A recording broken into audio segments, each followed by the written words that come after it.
अरे कमा कमा के गई उमरिया,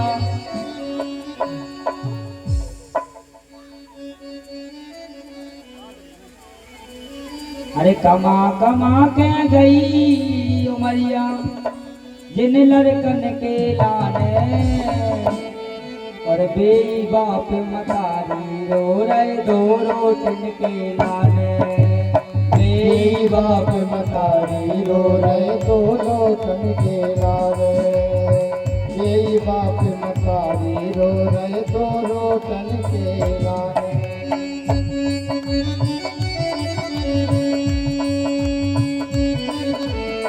कमा कमा के गई उमरिया, कमा कमा के गई उमरिया, जिन लड़कन के लाने। जिन लड़कन के लाने।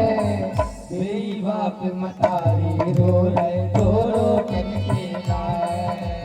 बेई बाप मतारी रो रहे दो रोटन के लाने।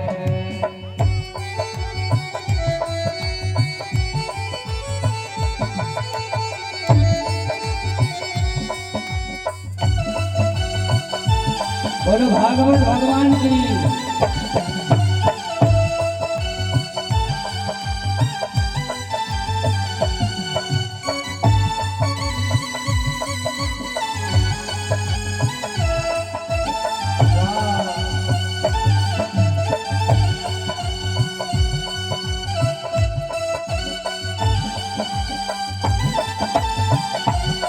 ताली बजाओ भैया।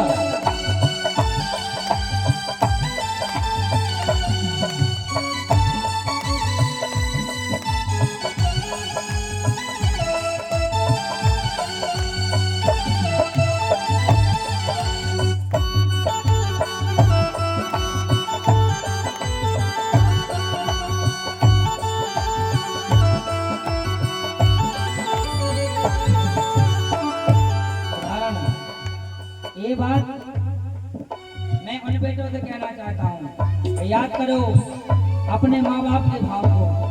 जब तुम्हारे माँ बाप ने तुम्हें पढ़ाया लिखाया बड़ा किया और जब तुम्हारा विवाह कर दिया, जब तुम्हारी सेवा करने की बात आई तो अक्सर कहते बेटा, कहते बालक कि तुमने हमारे लिए क्या किया, कहते नहीं किया, कहते नहीं कहते, कहते बेटा को। लेकिन बेटा याद रखना तुम्हारे बाप ने तुम्हारे लिए क्या किया, धरना पंक्ति कर क्या किया। करी मजूरी तसला डारे खूब पढ़ाओ लिखाओ। करी मजूरी तसला डारे खूब पढ़ाओ लिखाओ। करी मजूरी तसला डारे खूब पढ़ाओ लिखाओ। करी मजूरी तसला डारे खूब पढ़ाओ लिखाओ। और जितने तुम्हारो गिरो पसीना उतने पे खून बहाओ। जितने तुम्हारो गिरो पसीना उतने पे खून बहाओ। याद करो वो दिन जब तुम बीमार होते थे कि नहीं होते थे। तुम्हारे माँ बाप धूप हो ठंड हो बारिश हो अस्पताल ले जा रहे हैं, डॉक्टर के ले जा रहे हैं, और यहाँ तक संतों से महात्माओं से सिद्ध पुरुषों से और भगवान से बार बार प्रार्थना करते हैं कि हे मातेश्वरी, हे जगत जननी, हे हनुमान जी, हे बालाजी सरकार, हमारे जीवन में भले ही कितना संकट आ जाए पर हमारा बालक ठीक हो जाए। कहते कि नहीं कहते। और जब आज तुम बड़े हो गए तब कहते कि तुमने हमारे लिए क्या किया। ऐसे बेटे नालायक है, कुपुत्र हैं, ऐसे बेटों से अच्छा तो हर माँ बाप बिना बेटे के ही ले ले, वो स्वीकार है। ऐसे लड़कन को का करने, ऐसे लड़कन को का करने, ऐसे लड़कन को का करने, ऐसे लड़कन को का करने। जो काऊ की बात न माने, जो काऊ की बात न माने, काऊ की बात न माने। और बहुत अच्छी बात है, बेरी बाप मतारी रो दो रोटन के लाने। बेरी बाप मतारी रो रहे दो रोटन के लाने।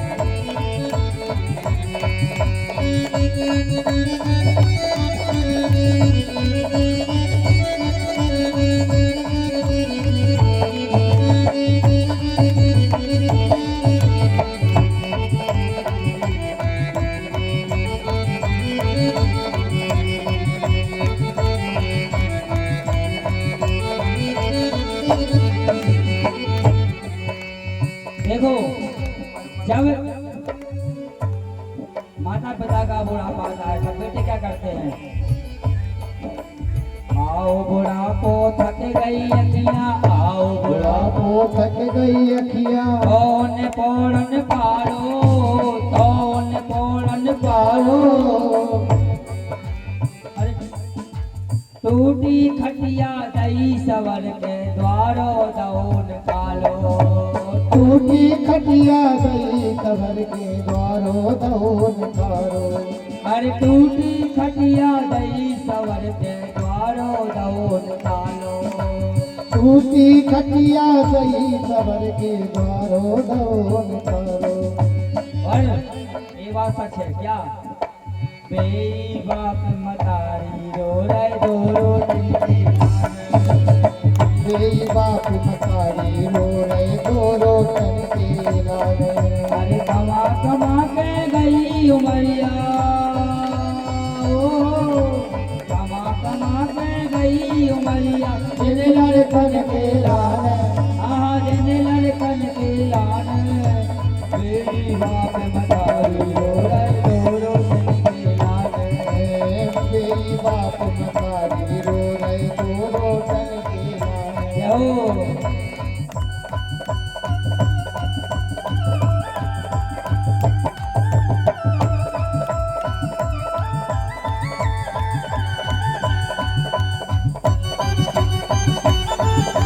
बोलो भागवत भगवान की।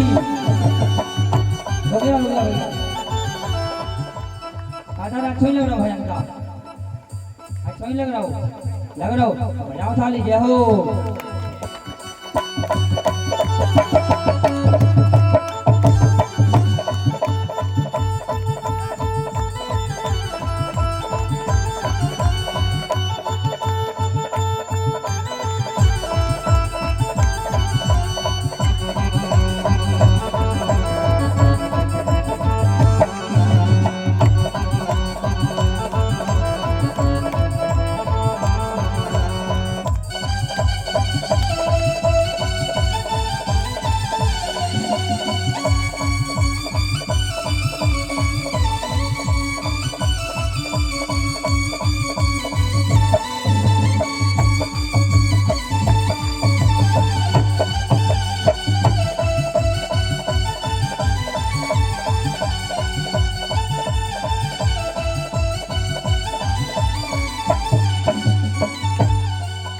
एक अंतिम भाव, भजन तो बहुत लंबा है और ये भजन देखो हमने नहीं बनाया, देशराज पटेल यही थे हमारे बुंदेलखंड के बहुत अच्छे गायक, उनने लिखा था लेकिन वो याद आ गया इसलिए हमने गा दिया। माँ बाप का एक भाव और है, सब लोग जानते हैं, बहुत ध्यान देने वाला भाव क्या है? खुद तो परे बिना प्यारू के, खुद तो परे बिना प्यारू के, खुद तो परे बिना प्यारी के, खुद तो परे बिना प्यारी के। रोटी धरी तुम्हारी, रोटी धरी तुम्हारी, रोटी धरी तुम्हारी, रोटी धरी तुम्हारी। और बेई बाप मतारी रो रहे दो रोटी के लाने। बेई बाप मतारी रो रहे दो रोटन के लाने। कमा कमा खो गई उमरिया, कमा कमा के गई उमरिया, जिन लड़कन के लाने, आहा जिन लड़कन के लाने। बेई बाप मतारी रो रहे दो रोटन के लाने। बेई बाप मतारी रो रहे दो रोटन के लाने। बेई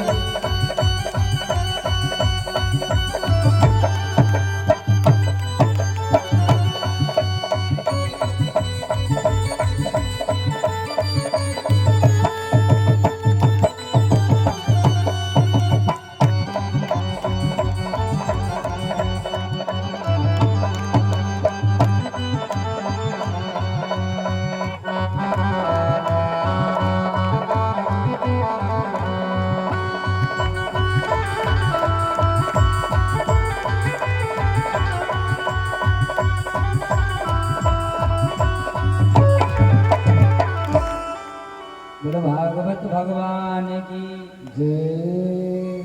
सजनों बताओ ऐसा कैसा हमारा जीवन बताओ, हमारे वजह से हमारे पिताजी चले गए, माताजी चले गई।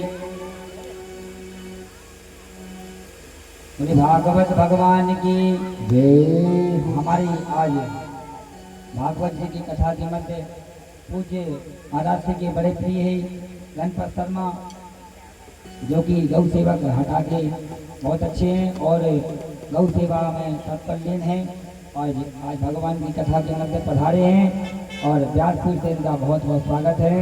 हे भागवत मैया, हमारे गणपत भैया जो भी इच्छा होती है, जो भी इच्छा लेकर के आपकी कथा सुनने के लिए आए हों, इनकी इच्छा को पूर्ण करना। बोलो भागवत भगवान की जय हो। सजनों, कहने का भाव यही है कि माता पिता चले गए, इसके बाद में धन्यकारी स्वतंत्र हो गया। लिखा है परम स्वतंत्र न सिरे पर कोई भाव समान करे सब सोई। जैसे किसी दुष्ट व्यक्ति को स्वतंत्रता मिल जाती है। स्वतंत्रता क्या है? माता पिता का छाया, जो माता पिता की छाया रहती है, रोकने टोकने वाला व्यक्ति चला जाए तो फिर वह व्यक्ति स्वतंत्र हो जाता है। या तो व्यक्ति अच्छा करेगा या फिर बुरा करेगा। धन्यकारी तो महासत्ता था, तो उसने क्या किया? 5-5 वेश्याओं को ले आया और घर में रहा। भैया बहुत अच्छी बात है। घर में 5-5 वेश्याओं को ले आया और ला करके उनके साथ में विहार करने लगा। और धीरे धीरे जो पंडित धंधकारी होता, वो डाकू धंधकारी के नाम से फेमस हो गया और राजा को लूटने लगा, मोहल्ले वालों को परेशान करने लगा, लूट लूट कर सारा धन इकट्ठा करके ला करके और वेश्याओं को देने लगा। सजनों, धीरे धीरे समय बीता। समय बीतने के बाद में हुआ यूं, एक दिन इसने अपने राज्य के राजा के यहाँ चोरी करी और जब चोरी करी तो पकड़ा गया। वेश्याओं ने सोचा कि ये पकड़ा गया, इसकी जमानत तो हम करवा लेंगे, लेकिन अब इसको निपटाना है, क्योंकि वेश्याओं का धन से मतलब, ना तुम्हारे प्रेम से मतलब, ना तुमसे मतलब, धन से मतलब। तो हुआ यूं कि आज धन्यकारी जैसे लूट करके आता है, 5 वेश्याओं ने बड़े प्यार से धन्यकारी को एक पलंग पर लिटाया। लिटाने के बाद में 2 वेश्याओं ने पैर पकड़े और 2 वेश्याओं ने हाथ पकड़े और जलते हुए अंगारे एक वेश्या ने डाल दिए। धन्यकारी मर गया। धन्यकारी का गोविंदाय नमो नमः हो गया। अब हुआ यूं तो फिर वेश्याओं ने मिलकर एक गड्ढा खोदा और उसके घर में गाड़ के निकल गए। अब बताओ, ऐसा जीवन हमारा किस काम का? हमारे बाप माता ही मर गए और हम खुद मर गए, सब बर्बाद हो गया। समझो, हुआ यूं कि जब धन्यकारी मरा, मरने के बाद में ये प्रेत यानी कि भूत बन गए। असल लोग भूत बन जाते मरने के बाद। तो ऐसे व्यक्ति ये भूत बनते हैं जो अपने माँ बाप को परेशान करते हैं, जो अपने परिवार वालों को परेशान करते हैं, गौ की हत्या करते हैं, ब्राह्मणों का अपमान करते हैं। ऐसा व्यक्ति मरने के बाद में प्रेत और भूत बनता है। सज्जन व्यक्ति ना तो भूत बनता है, ना उनकी आत्मा भटकती है।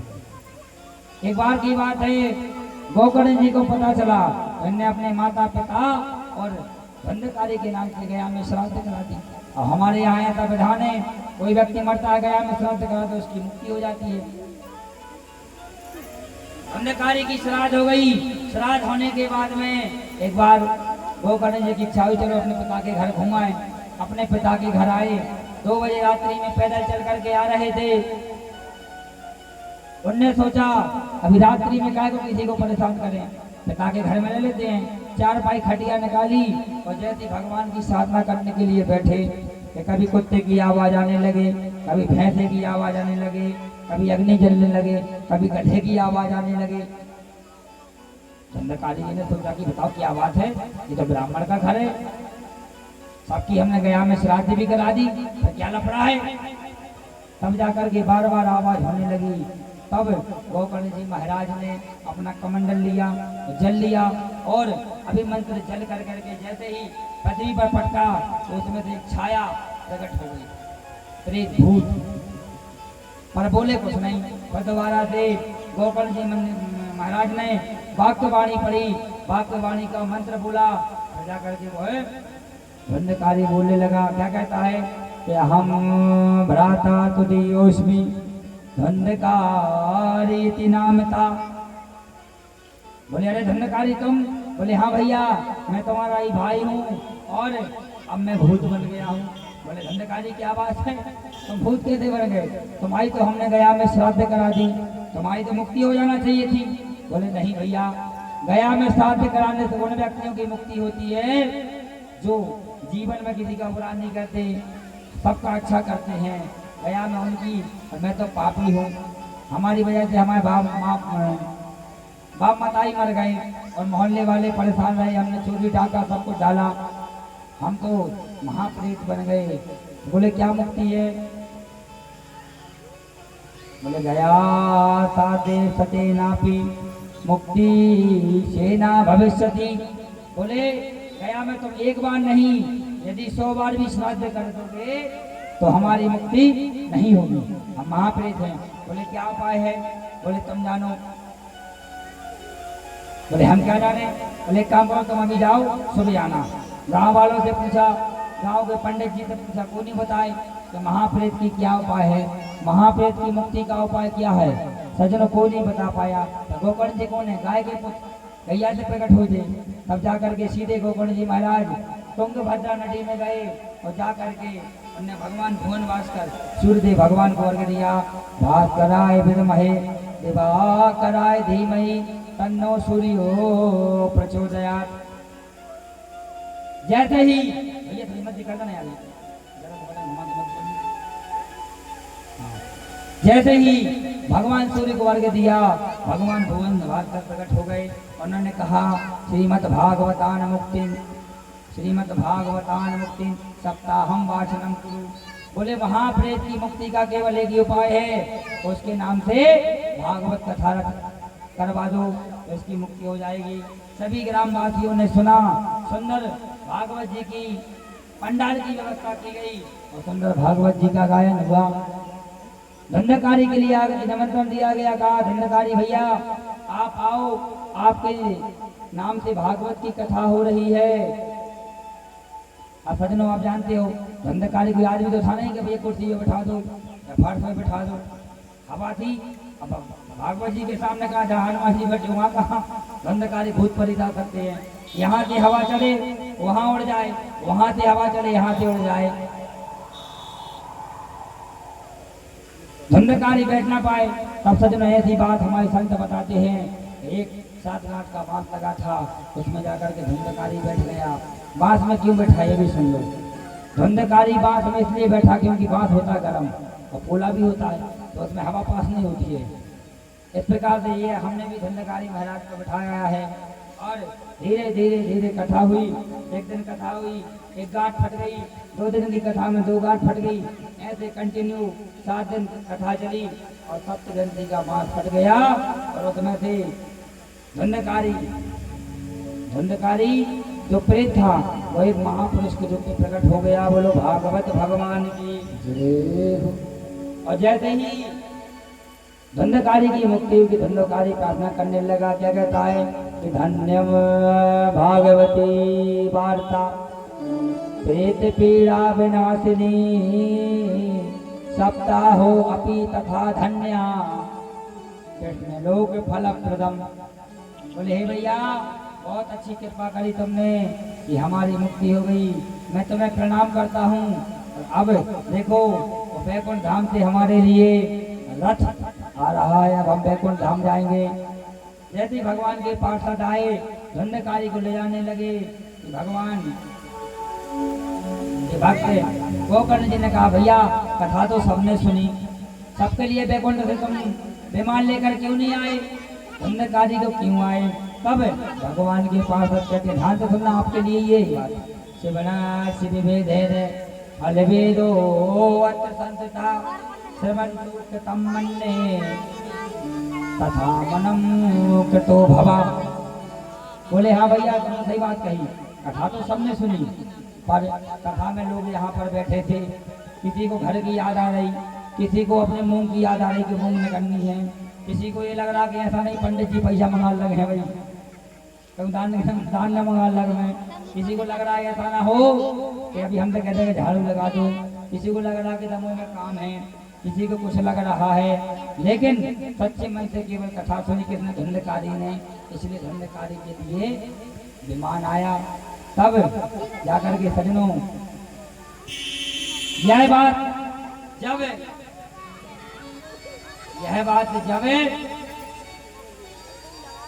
गोकर्ण जी ने सुनी तो सारे ग्रामवासियों को दोबारा से भागवत कथा का आयोजन कराया। तो सब लोग वैकुंठ धाम चले गए। अब आप ये भी जान लो, आज भी विगता माना विमाना, विगता माना विमाना। विमान का मतलब ये नहीं कि भगवान आएंगे तुम्हें ले जाएंगे। विमान आने का मतलब है ये सजनों कि आपके अंदर काटो मारो।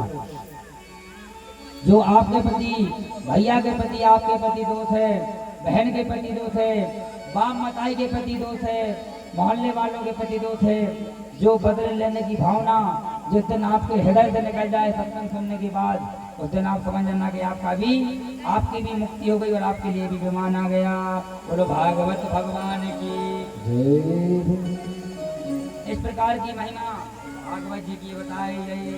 लिखा है कि राम सदा से बके रुचि आखी, वेद पुराण साधु शोर राखी। राम सदा से बके रुचि आखी, वेद पुराण साधु शोर राखी। जय सिया राम, जय जय सिया राम, जय सिया राम, जय जय सिया राम, जय सिया राम, जय जय सिया राम, जय सिया राम, जय जय सिया राम, जय सिया राम, जय जय सिया राम, जय सिया राम, जय जय सिया राम।